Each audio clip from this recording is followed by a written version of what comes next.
이번에는 5장 소개해 드릴게요. 100억, 한국의 100억 부자들의 5장 소개해 드리도록 하겠습니다. 5장에는 부자들의 경제 전망 따라잡기가 나와요. 1부에는 한국의 경기 전망이 나오는데 184페이지를 보면 전세금이 상승하면 부동산 시장에서 매매 가격을 밀어 올린다고 해요. 전세가 상승은 수요가 공급보다 많을 때 생기는 건데요. 전셋집을 찾는 사람이 많아지면 전세금이 올라가고 전셋값이 일정 수준 이상이면 차라리 대출을 받아서 집을 사려는 심리가 작동을 한대요. 이런 심리가 행동으로 이어져서 실제로 집을 구하는 사람이 많아지면서 주택 매매 가격이 올라갈 수 있다고 합니다. 195페이지를 보면 부자들은 국내 경기는 외국과의 관계와 맞물려 돌아가기 때문에 외국 은행들의 평가에 주목한다고 해요. 외국 증권사나 은행들의 평가는 냉정하다고 합니다. 그들 기관은 한국과 거래해야 하므로 객관성을 생명처럼 여긴다고 해요. 그렇지 않으면 세계 부호들이 그 금융기관을 신뢰하지 않을 것이기 때문이에요. 부자를 유치하는 방법이 각국의 경기 전망인데요. 따라서 이런 정보를 잘 들여다보면 한국과 세계의 움직임을 엿볼 수 있다고 합니다. 국제금융센터, 경제협력개발기구 OECD, 그리고 세계통화기금 IMF의 자료 발표문을 살펴보면 좋다고 하고요. 지난 몇 년간, 최근 몇 개월간의 자료를 분석하면 앞으로의 상황을 감을 잡을 수 있다고 합니다. 그리고 219페이지, 부자들은 경매나 급매물에 투자하는 경우가 많다고 해요. 수익이 적더라도 안전한지를 따진다고 합니다. 많은 수익을 얻지 못하더라도 확실하게 안전한 투자를 선호한다고 합니다. 226페이지에는 부자들은 정부의 정권 말기에는 절대로 목돈을 투자하지 않는데요. 새 정권이 들어서고 정부의 방향성을 파악한 다음에 투자에 임한다고 합니다. 233페이지, 아무리 좋은 투자처라도 사람들이 몰리면 부자는 모든 욕심을 버리고 떠난다고 합니다. 이게 바로 부자의 돈 버는 원칙이라고 하는데요. 비트코인도 그렇죠. 사람들이 몰리기 시작하고 너도 나도 비트코인을 샀어야 하는데 이렇게 한탄할 때 부자는 비트코인을 팔아치우고 그 자리를 떠난다고 합니다. 239페이지, 한때 과세 폭탄에서 벗어난다는 이유로 원룸, 오피스텔이 인기를 끌었다고 해요. 근데 너도 나도 오피스텔에 막 투자를 할 즈음에는 부자들은 이미 오피스텔에서 재미를 보고 다른 부동산 투자처를 찾았다고 합니다. 240페이지, 부자들은 2013년에 이 책이 지어졌는데요. 부자들은 이때 당시에는 첫 번째로는 상가 건물, 그리고 토지, 오피스텔, 그리고 도시형 생활주택, 아파트, 단독주택, 주상복합, 분양상가 순으로 투자가 유망하다고 봤다고 해요. 243페이지, 한 부자는 시야를 넓게 가지고 아파트만 투자 대상으로 보지 말고 아파트 단지의 상가 건물에 괜찮은 물건을 찾아서 투자하는 것도 합리적인 자산 증식 방법이다라고 조언했다고 합니다. 244페이지에는 부자들은 최고의 부동산 투자 지역으로는 강남의 강남구, 서초구, 송파구, 그리고 강북에는 용산과 마포. 이곳 용산과 마포는 한강변이고 역세권이 발달되어 있어서 투자처가 좋다고 하고, 판교는 강남과 인접해 있고 또 용인, 세종시, 파주 등을 꼽았다고 해요. 249페이지에는 부자들의 또 다른 부동산 투자 수단으로는 급매와 경매가 20억짜리 상가 건물을 17억에 살 수 있으면 3억 원의 이익을 보고 싸게 산 만큼 세금도 적게 낼 수 있기 때문이라고 해요. 부동산 시장이 경직되었을 때는 경매보다는 급매가 유리하다고 합니다.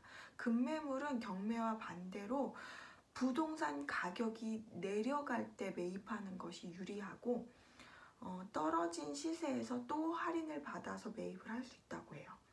일반적으로 경매 물건은 부동산 가격이 상승하거나 안정되었을 때 매입하는 편이 유리하다고 합니다. 가격이 하락하는 시기에는 경매는 쳐다보지도 말라고 합니다. 부동산 시장이 숨죽이고 있는 침체기에는 경매를 피하는 것이 이롭다고 합니다. 경매가 항상 이로운 것만은 아니며 오히려 비싸게 매입을 할 수도 있다고 합니다. 252페이지를 보면 2011년 초 유럽발 경제 위기와 부동산 시장이 얼어붙고 주식 시장도 요동치는 시기에는 부자들은 금괴와 같은 재화성 물건에 투자하겠다는 경향을 보였대요. 근데 2012년에 부자들은 채권과 펀드와 같은 금융시장에 투자하려는 경향을 보였어요. 금융상품을 장기간 묻어둔 채로 경제 상황을 들여다보면 경기 흐름을 읽을 수 있는 좋은 지표가 된다고 합니다. 금융상품에서 조금이라도 이익을 내려면 경기가 뒷받침해줘야 한다고 합니다. 253페이지에는 실제 증시 대기 자금으로 불리는 예탁금은 2012년 이후 1조 원가량 늘었고 부자들의 펀드인 사모펀드 잔액 역시 증가 추세라고 합니다. 2013년 초에는 금융투자협회와 한국거래소에 따르면 단기 금융상품의 대표 주자인 머니마켓 펀드의 설정 금액이 2012년 말보다 15조 원 가까이 늘었다고 하고요. 돈의 임시 대피소 역할을 하는 종합자산관리 계좌 역시 2013년 들어 2조 원가량 증가를 했다고 해요. 부자들이 은행 예금에서 세금 부담이 없는 단기 상품으로 말을 갈아탄 셈인데요. 부자들은 금융위기가 터지고 부동산이 꽁꽁 얼어붙으면 안정자산인 금을 사고요. 금값이 치솟으면 금을 팔아치우고요. 너도 나도 금융상품을 별 볼 일 없다고 여길 때 주식이나 채권을 사서 또 펀드에 투자를 하기도 한답니다. 256페이지 100억 원대 부자 중 주식으로 부를 쌓은 사람은 거의 없었다고 해요. 주식에 투자해서 떼돈 번 사람은 많지 않다는 거죠. 257페이지는 부자는 소문에 귀를 막고 경제를 공부한다고 합니다. 정보의 대부분은 뉴스에서 나오는데요. 부자들이 경제 관련 기사를 정독하는 이유가 바로 그거래요. 258페이지에는 부자가 주식에 투자할 때는 주식을 살 때부터 팔 때를 생각해두고 판다고 합니다. 앞으로 15,000원까지 오를 것으로 예상이 되면 10,000원에 사고도 13,000원에 파는 거예요. 무릎에 사서 어깨에 팔라는 말을 실천한다고 합니다. 261페이지 아무리 좋은 그 종목이라도 달걀을 한 바구니에 담지 말고 분산 투자를 하라고 합니다. 262페이지에는 벤처 기업 주식으로 돈을 벌었다는 한 부자는 주식을 산 돈으로 차라리 로또 복권을 사는 편이 좋을지 모른다고 해요. 그만큼 주식으로 큰 돈을 벌기가 쉽지 않다고 합니다. 고급 정보가 있다고 하더라도 주변 상황에 따라서 주가는 큰 영향을 받는다고 말을 했어요. 부동산 시장이 좋지 않으면 주식보다는 채권에 투자하는 게 좋은데요. 은행 예금의 예금자 보호가 5천만 원까지라면 국공채는 전액 국가가 원리금을 보장하면서 은행 예금 이상의 금리를 올릴 수 있다고 합니다. 회사채도 A등급 채권에 투자하면 몇 개월마다 이자를 받는데요. 그 이자를 재투자할 수도 있다고 해요. 대신 B급 채권은 금리는 높지만 부채 비율이 높고 부도 가능성이 있으므로 신용 등급이 낮은 회사채는 재무제표 등을 꼼꼼히 따져보라고 합니다. 이런 이유로 A등급에 보통 3년 이상의 채권이 좋다고 하는데요. 은행 금리보다 3%에서 4% 이상 높은 이익을 얻을 수도 있고요.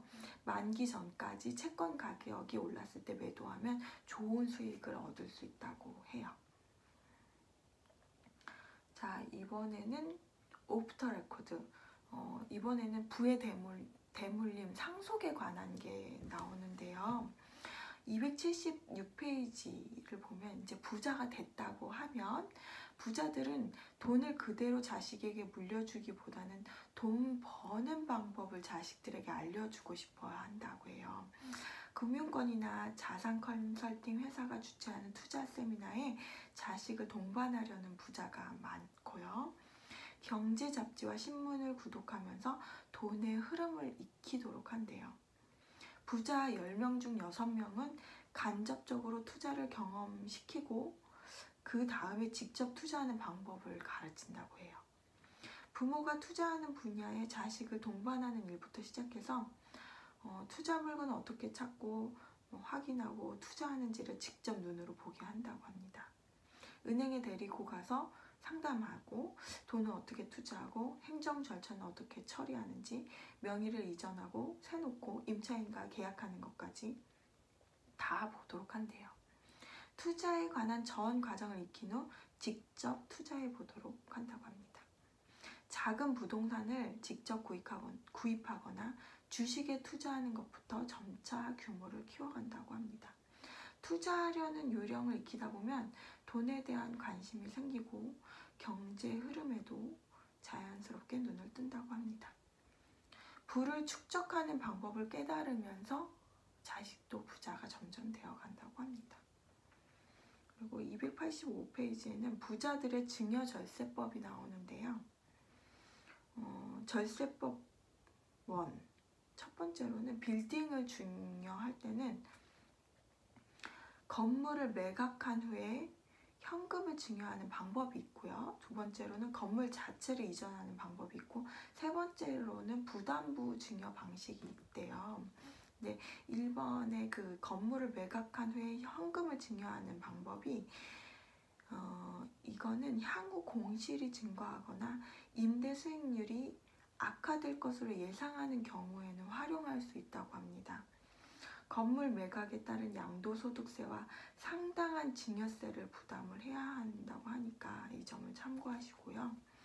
두 번째로는 건물 자체를 이전하는 방법이 있는데, 건물을 자식에게 바로 증여를 할 수 있다고 해요. 증여세율 최고 구간인 50%에 달하는 세금이 부과되기도 하지만 매각 후 현금 증여보다 과세 대상 금액이 상당 부분 줄어들 수 있다고 합니다. 세 번째로는 부담부 증여가 있는데요. 만약 5억 원짜리 아파트를 증여하면서 자식에게 은행에서 3억 원을 대출받게 하고 부담부 증여를 하면 자금 출처 조사를 피하고 절세도 가능하다고 합니다. 자녀는 2억 원에 대한 증여세와 부모는 3억 원에 대한 양도소득세를 내면 되고요. 드물게는 부담부 증여가 세 부담이 큰 경우도 있다고는 해요. 단순 증여와 부담부 증여 간 세액 차이를 비교해 보시고요. 결정하는 게 좋고요. 두 번째로 그 절세법, 부자들의 증여 절세법 두 번째로 288페이지를 보면, 요즘 부자들은 미래 가치가 있는 부동산을 사서 자녀에게 물려주는 방법을 이용을 한대요. 투자 가치가 높은 토지는 현재 가치를 기준으로 증여세를 낸 후에 재산 가치가 계속 상승하기 때문에 세법상 유리하다고 합니다. 그리고 실제 가치가 7억 원인 아파트와 단독주택이 두 채가 있다면 아파트보다는 부동산 시가 확인이 어려운 단독주택을 우선 증여하는 것도 증여세 부담을 줄일 수 있다고 해요. 그리고 금괴와 그림을 상속한 후에 자녀가 이를 처분한 돈으로 부동산을 취득할 때 자금 출처 조사를 받을 수가 있다고 합니다. 현재 국세청은 재산을 형성하는 과정하고 소비하는 과정을 다 세무조사를 한다고 해요. 그래서 연금도 상속 수단인데요. 연금보험은 계약자와 수익자를 부모에서 자녀로 변경을 해서 자녀가 기대 여명인 75세 이상을 산다면 그 기간에 받는 연금은 세금이 없이 상속이 가능하다고 합니다. 펀드도 증여를 할 수 있는데요. 경기 회복과 주식시장의 상승 전환이 높은 펀드라면 현금 증여보다는 유리하다고 합니다. 부자도 이혼을 하기도 한다는데요. 이혼하고 자산을 이전할 때도 세금이 붙는다고 해요. 네, 등기 원인이 이혼 위자료인 경우에는 양도세를 물어야 하지만 재산 분할 청구인 경우에는 비과세가 된다고 합니다. 그래서 그리고 291페이지를 보면 세 번째 증여절세법이 나오는데 미리미리 자산을 증여하라고 합니다. 자식이 태어나면 자식 명의로 주식형 펀드에 가입을 하는 것도 좋은 방법이라고 합니다. 293페이지를 보면 세법은 반드시 국세청에서 조사 업무를 오래 한 세무상, 세무법인 중에서도 이론과 실제가 밝은 곳을 선택해서 전문가와 상담을 하는 것이 가장 필요하다고 합니다. 네, 오늘은 한국의 배고프자들에 관해서 이렇게 소개를 드렸는데요. 굉장히 내용이 많고 100명의 이야기를 듣다 보니까 많이 내용이 좀 많았어요. 그러니까 도움이 되는 부분을 참조하셨으면 좋겠고요. 오늘도 좋은 날, 행복한 날 되세요.